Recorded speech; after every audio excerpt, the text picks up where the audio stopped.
श्री स्वामी समर्थ. स्वामी महाराज तुमच्या सर्व इच्छा पूर्ण करो ही स्वामींच्या चरणी प्रार्थना करते.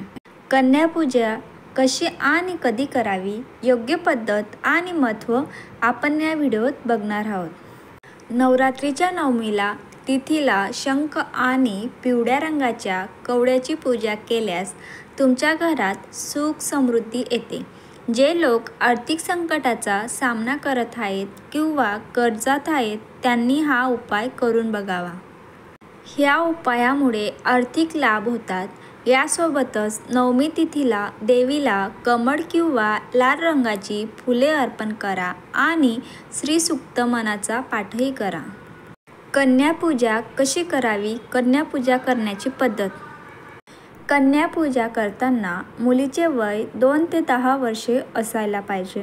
कन्यापूजेत 9 मुलींचे असणे अत्यंत शुभ मानले जाते. कन्यापूजनात मुलींना सर्वप्रथम नवीन कपडे घालावे. त्यानंतर त्यांना स्वच्छ पाटावर बसवावे.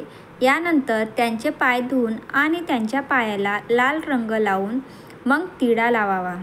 यानंतर आपल्या क्षमतेनुसार मुलींना खाऊ घाला, ज्यामध्ये खीर, पुरी आणि इतर प्रकारचे मिठाई त्यांना खायला द्या. जेवणानंतर मुलींना दक्षिणा म्हणून फळे आणि पैसे द्यावे आणि त्यांच्या चरणाला स्पर्श करून आशीर्वाद घ्यावा. कन्येची पूजा केल्याने दुर्गा माता प्रसन्न होते आणि भक्तांचे सर्व दुःख दूर करते असे मानले जाते. शेवटी त्यांना काही अक्षता देऊन घरात शिंपडायला सांगा. कन्यापूजेचे महत्त्व. कन्यापूजा हा मुलींचा सन्मान आणि पूजा करण्याचा उत्तम मार्ग आहे.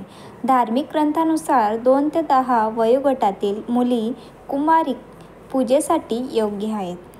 2 ते 10 वर्षे वयोगटातील मुली महादुर्गेच्या विविध रूपांचे प्रतिनिधित्व करतात.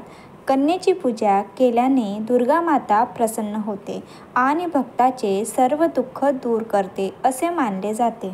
जर तुम्हाला माझा व्हिडिओ आवडला असेल तर जास्तीत जास्त शेअर करा, लाईक करा, कमेंट करा आणि नवीन असाल तर चॅनलला सबस्क्राईब करायला विसरू नका. धन्यवाद.